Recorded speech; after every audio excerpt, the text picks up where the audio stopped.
Hi అండి అందరికీ.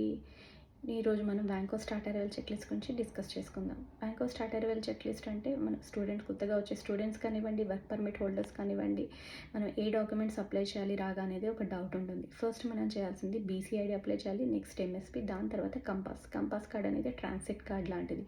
So మనం ఎక్కడికైనా ట్రావెల్ చేయాలంటే ప్రతిసారి ఊబర్లో ట్రావెల్ చేయడం చాలా ఎక్స్పెన్సివ్.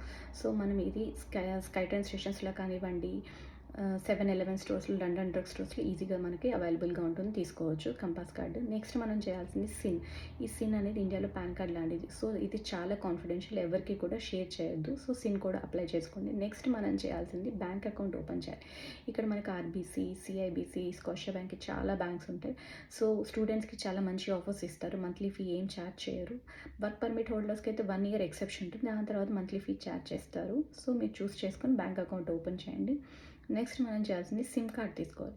ఇక్కడ రోజర్స్, నెట్వర్క్, టెలర్స్ ఇలాంటి డిఫరెంట్ నెట్వర్క్స్ ఉంటాయి. సో మీకు ఏ నెట్వర్క్ నచ్చితే, ఆఫర్స్ నచ్చితే తీసుకోండి. నెక్స్ట్ మనం మళ్ళీ చెప్పేది ఏంటంటే, ఎంఎస్పీ రావడానికి మీకు అందరికీ 3 months టైం పడుతుంది మీరు అప్లై చేశాక. సో ఈ లోపల మీరు ఖచ్చితంగా ఒక ప్రైవేట్ ఇన్సూరెన్స్ అనేది తీసుకోండి. సో ఇన్ కేస్ తీసుకోలేదు అని అంటే ఇండియా నుంచి వచ్చేటప్పుడు ఖచ్చితంగా ఇక్కడికి వచ్చాక ప్రైవేట్ ఇన్సూరెన్స్ తీసుకోండి. లేకపోతే హెల్త్ ఎక్స్పెన్సెస్ అనేది బేర్ చేయలేం ఎంఎస్పీ లేకపోతే. సో ఈ వీడియో కనుక మీకు నచ్చితే like, share and subscribe. Thank you.